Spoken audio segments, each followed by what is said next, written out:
Pinóquio, de Carlo Collodi, traduzido por Monteiro Lobato, narrado por Dalton Baroni para a saga Egmont. Capítulo 1. Como foi que Mestre Cereja, o carpinteiro, encontrou um pedaço de pau que ria e chorava como uma criança? Era uma vez um rei! Exclamarão imediatamente os meus pequenos leitores. Não, meninos, vocês erraram. Era uma vez um pedaço de pau. Esse pedaço de pau não valia nada. Não passava de um pau de lenha comum, desses que nos dias de inverno queimamos na lareira para aquecer a casa. Não sei como isso se deu, mas o fato é que um belo dia esse pedaço de pau apareceu na oficina de um velho carpinteiro chamado Mestre Antônio, que todo mundo chamava de Mestre Cereja, por causa da ponta de seu nariz, que estava sempre vermelha e lustrosa, como uma cereja madura. Assim que Mestre Cereja viu o pedaço de pau, seus olhos brilharam de satisfação e, esfregando as mãos de contentamento, falou baixinho com seus botões. Em boa hora este pau veio parar aqui. Está ótimo para fazer uma perna de mesa. Dito e feito, apanhou logo um machado afiado para arrancar a casca da madeira e afiná-la.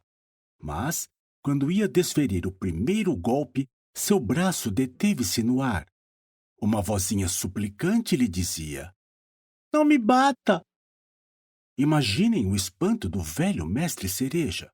Com os olhos apavorados, examinou todos os cantos da oficina para descobrir de onde poderia ter vindo aquela voz. Não viu ninguém. Olhou embaixo do banco. Ninguém. Procurou dentro de um armário que estava sempre fechado. Ninguém. Revirou um caixão de lascas e serragem. Ninguém. Chegou mesmo a abrir a porta e dar uma olhada na rua. E ainda ninguém. Quem então poderia ter sido? Agora compreendo, disse ele por fim, rindo-se e coçando a peruca. Evidentemente, a tal vozinha não passou de produto da minha imaginação. Toca a trabalhar novamente. E apanhando o machado, desferiu um violento golpe no pedaço de pau. Ai, ai, você me machucou! Gemeu a mesma vozinha. Desta vez, Mestre Cereja ficou petrificado. Os olhos esbugalhados de medo, a boca arreganhada e a língua pendurada até o queixo. Assim que pôde voltar a falar, começou a dizer tremendo e gaguejando de medo. Mas de onde pode ter saído essa vozinha que diz ai, ai? Tenho certeza de que aqui não há viva alma.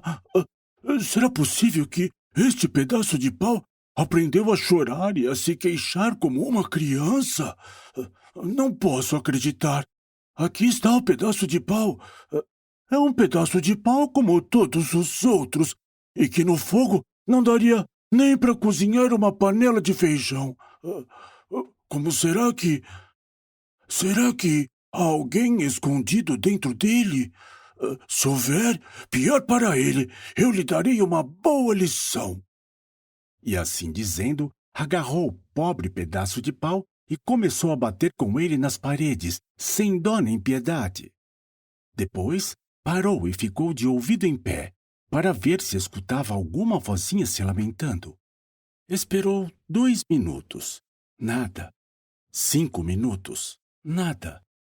10 minutos. E nada. Não tenho mais dúvidas, disse ele, fazendo força para rir. É claro que a vozinha que eu ouvi foi coisa da minha imaginação. Vamos pegar de novo no trabalho. Como ainda estivesse bastante amedrontado, começou a cantarolar para ver se assim criava um pouco de coragem. Pondo de lado o machado, pegou na plaina para aplainar e polir o pedaço de madeira. Mas assim que a plaina começou a correr de uma ponta à outra, ouviu a mesma vozinha que desta vez lhe disse dando risada. Por favor, pare! Não me faça tanta cócega! Desta vez, o pobre mestre Cereja caiu para trás, como se um raio o tivesse fulminado. Quando abriu os olhos, viu que estava sentado no chão. Seu rosto ficou transfigurado. Até mesmo a ponta do nariz, que era sempre vermelha, tornou-se roxa de pavor. Nesse momento, alguém bateu à porta. "Entre!" disse o carpinteiro, sem forças para se levantar. Imediatamente, a porta se abriu e entrou um velhote ágil e alegre. Seu nome era Gepeto, mas, quando os moleques da vizinhança queriam vê-lo furioso, chamavam-no pelo apelido Polentinha, porque sua peruca amarela parecia uma polenta de fubá. Gepeto era genioso. Coitado de quem o chamasse de Polentinha. Ficava uma fera e ninguém mais o segurava. "Bom dia, mestre Antônio", disse Gepeto. "Que está fazendo aí sentado no chão?" "Estou ensinando o ABC às formigas." Que isto lhe traga bom proveito, mestre Antônio." "Que é que eu trouxe à minha casa, compadre?" "Minhas pernas me trouxeram. Mas, na verdade, mestre Antônio, vim aqui para lhe pedir um favor." "Aqui estou pronto para servi-lo", replicou o carpinteiro, pondo-se de pé. "Hoje de manhã tive uma ideia." "Qual foi?" "Pensei em fazer um lindo boneco de pau, mas um boneco prodigioso, que saiba dançar, brincar de espada e dar saltos mortais. Com ele, sairei pelo mundo e hei de ganhar bastante para o pão e para o vinho. Que tal?" "Bravo, Polentinha!" exclamou a mesma vozinha vinda não se sabe de onde. Gepeto tornou-se vermelho que nem um peru e, voltando-se para o carpinteiro, disse-lhe cego de raiva: "Por que me insulta, mestre Antônio?" "Quem o insultou, mestre Gepeto?" "Você me chamou de Polentinha." "Não fui eu, nada." "Quer dizer então que fui eu?" "Foi você sim." "Não fui." "Foi." E cada vez mais exaltados, passaram das palavras às pancadas. Atracaram-se e se morderam e arranharam. Quando a briga terminou, mestre Antônio estava de posse da peruca de Gepeto, e Gepeto se deu conta de que a peruca do carpinteiro lhe ficara entre os dentes. "Devolva a minha peruca!" gritou mestre Antônio. "E você me devolva a minha, e façamos as pazes!" berrou Gepeto. Os dois velhinhos restituíram cada um a peruca do outro, e com um aperto de mão, juraram amizade eterna. "Muito bem, meu caro compadre Gepeto", disse o carpinteiro amavelmente para provar que as pazes estavam feitas. "Agora vai me dizer qual era o favor que desejava de mim." "Eu teria um pouco de madeira para fazer o meu boneco. Você me daria?" Mestre Antônio, radiante de poder servi-lo, foi correndo buscar o pedaço de pau que tanto susto lhe causara. Mas, quando ia entregá-lo ao amigo, o pedaço de pau deu uma sacudida e saltou-lhe das mãos, indo bater com toda a força nas canelas magras de Gepeto. "Bonito! É então com essa delicadeza que costuma fazer seus presentes, mestre Antônio. Por pouco não me deixa aleijado." "Juro que não fui eu." "Quer dizer então que fui eu?" "O culpado foi o pau." "Sei muito bem que foi o pau, mas foi você quem o atirou contra as minhas pernas." "Eu não atirei coisa alguma contra suas pernas, Gepeto." "Mentiroso!" "Não me insulte, senão o chamo de Polentinha." "Asno!" "Polentinha." "Burro!" "Polentinha." "Macaco velho!" "Polentinha." Ao ouvir ser chamado de Polentinha pela terceira vez, Gepeto, cego de ódio, caiu de tapas sobre o carpinteiro e os dois se xingaram e brigaram a valer. Ao fim da luta, mestre Antônio tinha 2 arranhões a mais no nariz e o seu adversário tinha 2 botões a menos no colete. As contas ajustadas, trocaram um aperto de mão e prometeram ser bons amigos até a morte. Gepeto pôs o seu pedaço de pau debaixo do braço e, agradecendo a mestre Antônio, voltou mancando para casa. Capítulo 2. Chegando em casa, Gepeto começa imediatamente a fazer o boneco, ao qual dá o nome de Pinóquio. Primeiras Reinações. A casa de Gepeto era um quartinho térreo, onde só entrava luz por um vão de escada. A mobília não podia ser mais simples. Uma cadeira incômoda, uma cama dura e uma mesa cambaia. Na parede do fundo havia uma lareira com o fogo aceso, mas o fogo era pintado. E sobre as labaredas se via uma panela, também pintada, que fervia a todo vapor e soltava uma nuvem de fumaça muito parecida com as fumaças de verdade. Assim que chegou em casa, Gepeto pegou as ferramentas e se pôs a fazer seu boneco. Que nome lhe darei? Perguntou a si mesmo. Vou chamá-lo de Pinóquio. É um nome que lhe trará felicidade. Conheci uma família inteira de Pinóquios. Pinóquio pai, Pinóquio a mãe, Pinóquio os filhos, e todos saíram-se bem na vida. O mais rico pedia esmolas. Quando encontrou um nome para o seu boneco, aí então começou a trabalhar com vontade. E logo fez os cabelos, depois a testa, em seguida os olhos. Terminados os olhos, imaginem o espanto de Gepeto ao notar que se moviam e o olhavam fixamente. Ao se ver encarado por aqueles 2 olhos de pau, Gepeto levou aquilo a mal e disse em tom zangado: Diabo de olhos de pau! Por que é que me encaram? Ninguém respondeu. Depois dos olhos, Gepeto fez o nariz. Mas o nariz, assim que estava pronto, começou a crescer. E cresceu, cresceu, cresceu até que em poucos minutos se tornou um narigão que não tinha mais fim. O pobre homem se cansava de podá-lo, mas, quanto mais o encurtava, mais comprido se tornava aquele nariz impertinente.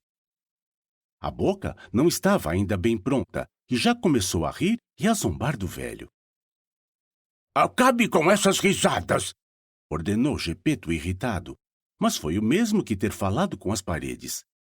Acabe com essas risadas! Eu já disse! Berrou ele. A boca parou de rir, mas mostrou-lhe a língua. Gepeto, para não estragar o serviço, fingiu não dar pela coisa e continuou a trabalhar. Depois da boca, fez o queixo, o pescoço, os ombros, o tronco, os braços e as mãos. Mal terminara o trabalho, Gepeto sentiu sua peruca desgrudar-se da cabeça. Voltou-se e o que viu? Viu sua peruca amarela nas mãos do boneco. Pinóquio, dê aqui a minha peruca! Mas, em vez de devolvê-la, Pinóquio a colocou na própria cabeça, ficando quase sufocado dentro dela. Diante daquele ar zombeteiro e insolente, Gepeto sentiu-se mais triste e desgostoso do que nunca. E, voltando-se para Pinóquio, disse-lhe: Seu moleque! Você ainda nem está bem acabado e já começa a faltar com respeito ao seu pai? Faz mal, meu filho. Faz muito mal, sabe? Disse e enxugou uma lágrima. Faltava fazer as pernas e os pés. Quando Gepeto acabou os pés, recebeu um pontapé na ponta do nariz. Eu bem que mereço, disse então para si mesmo. Devia ter me lembrado disso antes. Agora é tarde. Assim pensando, pegou o boneco com carinho e o colocou no chão para ensiná-lo a andar. Pinóquio tinha as pernas muito duras e não sabia se mexer. Gepeto, então, o segurou pela mão e o ensinou a dar os primeiros passos. Quando as pernas se tornaram mais flexíveis, Pinóquio começou a andar sozinho e a correr pelo quarto, até que, alcançando a porta, saltou para a rua e fugiu. O pobre Gepeto disparou atrás dele, mas não conseguiu alcançá-lo, pois o diabinho pulava na sua frente que nem uma lebre e, batendo os pés de pau na calçada, fazia mais barulho do que 20 pares de tamanco. Agarrem-no! Agarrem-no! Berrava Gepeto, mas as pessoas que estavam na rua, vendo um boneco de pau correr como um cavalo de corrida, ficavam imobilizadas de espanto, olhando para ele e riam de rolar. Finalmente, a boa sorte quis que surgisse um policial, que, ouvindo aquele berreiro, pensou que algum cavalo tivesse fugido do dono. Plantou-se corajosamente de pernas abertas no meio da rua e esperou com o firme propósito de deter o animal, evitando assim desastres mais graves. Quando Pinóquio, ainda a alguma distância, viu o policial impedindo sua passagem, fez o possível para pegá-lo de surpresa e passar por entre as suas pernas. Seu plano, porém, falhou completamente. O policial, sem se perturbar, agarrou-o inteligentemente pelo nariz. Era um nariz imenso que parecia feito especialmente para ser agarrado por policiais, e o entregou a Gepeto. Querendo castigá-lo, Gepeto lembrou-se imediatamente de lhe puxar as orelhas. Mas imaginem a raiva com que ficou ao ver que Pinóquio não tinha orelhas. E sabem por quê? Porque com a pressa de aprontar o boneco, ele se esquecera de fazê-las. Segurou-o então pelo pescoço e, enquanto o arrastava, sacudiu-lhe a cabeça ameaçadoramente. Vamos para casa, ouviu? E assim que chegarmos, pode ficar sossegado que ajustaremos nossas contas. Diante deste aviso, Pinóquio se jogou no chão e não quis dar mais um passo. Uma multidão de pessoas curiosas e desocupadas começou logo a se reunir, formando um círculo em volta deles. Cada qual fazia um comentário. Pobre boneco, diziam muitos. Ele tem razões de sobra para não querer voltar para casa. Deus sabe a sova que Gepeto, esse velho mal, vai lhe dar. E outros acrescentavam maldosamente. Gepeto parece um bom homem, mas para lidar com meninos é um verdadeiro tirano. Se deixarem esse pobre boneco em suas mãos, será capaz de fazê-lo em pedaços. Tanto falaram que o policial acabou pondo Pinóquio em liberdade e levando Gepeto para o xadrez. O pobre homem, sem a presença de espírito necessária para se defender, pôs-se a chorar como um bezerro. Filho desnaturado! Soluçava a caminho da prisão. E pensar como me esforcei para torná-lo um boneco bem comportado. Bem feito para mim. Eu devia ter previsto isso. O que se passou depois é uma história que parece mentira. Ouçam. Capítulo 3. A história de Pinóquio e do grilo falante, da qual se conclui que os maus meninos não gostam de ser repreendidos por quem sabe mais que eles. Pois bem, meninos, saibam que, enquanto o pobre Gepeto era levado para a cadeia sem ter cometido crime algum, o endiabrado Pinóquio, vendo-se livre das garras do soldado, pôs-se a correr o mais rápido que lhe permitiam as pernas, para chegar em casa o mais depressa possível. Em casa de Gepeto, encontrou a porta da rua entreaberta. Empurrou-a, entrou e, tendo tido o cuidado de fechar bem o trinco, sentou-se no chão com um grande suspiro de alívio. Mas o seu alívio não durou muito tempo, pois ouviu alguém fazer. Cri, cri, cri. Quem está me chamando? Gritou Pinóquio assustado. Sou eu. Pinóquio voltou-se e viu um grilo subindo lentamente pela parede. Diga-me, grilo, quem é você? Sou o grilo falante e moro neste quarto há mais de 100 anos. Mas agora este quarto é meu, replicou o boneco. E se quiser fazer-me um favor, vá embora imediatamente. Não irei enquanto não lhe disser uma grande verdade. Fale então, mas ande logo. Ai dos meninos que desobedecem aos pais e fogem de casa por capricho. Eles nunca poderão ser felizes no mundo, e mais cedo ou mais tarde hão de se arrepender. Pode cantar o que quiser até quando bem entender, grilo. Quanto a mim, já tomei a resolução de fugir amanhã ao nascer do sol, porque se ficar aqui, não poderei me livrar do destino de todos os outros meninos. Serei posto numa escola e terei que estudar, por bem ou por mal, e não tenho a menor vontade de aprender. É muito mais divertido correr atrás das borboletas, trepar nas árvores e tirar filhotes de tico-tico dos ninhos. Tolo! Não sabe então que desse jeito se tornará um homem ignorante, de quem todo mundo irá zombar? Segure essa língua e pare de resmungar, seu grilo agourento, berrou Pinóquio. Mas se você não quer ir à escola, por que não aprende ao menos um ofício, com o qual possa ganhar honestamente um pedaço de pau? Quer que lhe diga a verdade? Replicou Pinóquio, que só começava a se impacientar. Entre todos os ofícios do mundo, só há um que realmente me agrada. Qual? Comer, beber, dormir, divertir-me e levar vida de vagabundo, da manhã à noite. Geralmente, todas as pessoas que escolhem esse ofício acabam ou no hospital ou na cadeia, retrucou o grilo falante com a mesma tranquilidade. Cuidado, grilo agourento! Não me tire fora do sério, porque poderá se arrepender. Pobre Pinóquio, tenho muita pena de você. Por que tem pena de mim? Porque é um boneco. E o que é pior, porque tem cabeça de pau. A estas últimas palavras, Pinóquio saltou enfurecido e, agarrando um martelo de madeira que estava sobre o banco, atirou-o contra o grilo falante. Talvez não tivesse tido intenção de machucá-lo, mas, infelizmente, o martelo foi bater bem na cabeça do pobre grilo, e sem forças sequer para soltar um cri-cri, ali ficou amassado contra a parede. Estava anoitecendo e Pinóquio, lembrando-se de que não havia comido nada desde cedinho, começou a sentir algo no estômago que se parecia muito com o apetite.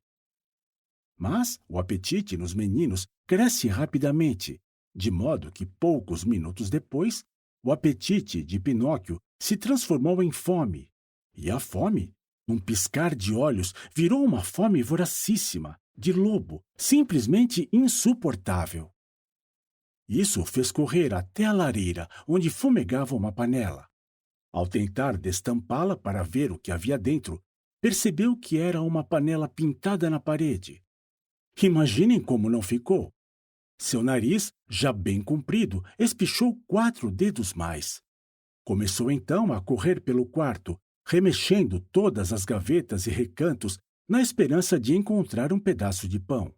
Se descobrisse ao menos um pedaço de pão duro, um osso dos que se atiram aos cães, um pouco de polenta mofada, uma espinha de peixe, um caroço de cereja, qualquer coisa, em suma, que pudesse mastigar, mas não encontrou absolutamente nada. Nesse meio tempo, a fome continuou a aumentar, e o pobre Pinóquio não teve outro remédio senão bocejar uns bocejos tão grandes que sua boca se escancarava quase até as orelhas. Depois de bocejar, cuspia, e tinha a impressão de que seu estômago saía pela boca. Pôs-se então a chorar desesperadamente, dizendo: bem que o grilo falante tinha razão. Fiz mal em desobedecer ao meu pai e fugir de casa. Se papai estivesse aqui, agora eu não estaria morrendo de tanto bocejar. Oh, que doença horrível é a fome! Mas foi então que pareceu ter visto qualquer coisa no monte de lixo. Qualquer coisa redonda e branca que se assemelhava a um ovo de galinha. Dar um salto e agarrá-la foi obra de um momento. Era realmente um ovo. Não se pode descrever a alegria de Pinóquio. Julgando que fosse um sonho, virava o ovo entre as mãos, apalpava-o, beijava-o e, beijando-o, dizia: E agora, como cozinhá-lo? Farei uma fritada? Não, o melhor é cozê-lo numa panela. Ou ficaria mais saboroso se eu fritasse numa frigideira? E se eu apenas o esquentasse para tomá-lo na casca? Não, o meio mais rápido é cozinhá-lo numa panela. Tenho tanta pressa de comê-lo. Sem perda de tempo, colocou uma panela de barro sobre um fogareiro aceso e dentro da panela, em vez de óleo ou manteiga, despejou um pouco de água e, quando a água começou a esquentar, taque! quebrou-se a casca do ovo. Em vez de clara e gema, porém, o que saltou de dentro do ovo foi um pintinho alegre e muito educado, que fez uma bela reverência e disse: Mil agradecimentos, mestre Pinóquio, por ter me poupado o trabalho de quebrar a casca. Até à vista. Passe bem e recomende-me a todos em casa, sim? Com estas palavras, bateu as asas e saiu voando pela janela, sumindo logo de vista. O pobre boneco ficou ali, como se estivesse enfeitiçado, com os olhos fixos, a boca aberta e a casca do ovo nas mãos. Mas, voltando a si, começou a chorar, a gritar, a bater os pés, desesperado, dizendo entre soluços: bem que o grilo falante... Esperamos que você tenha gostado desta prévia. Para continuar ouvindo este audiolivro no Google Play Livros, use o link na descrição do vídeo.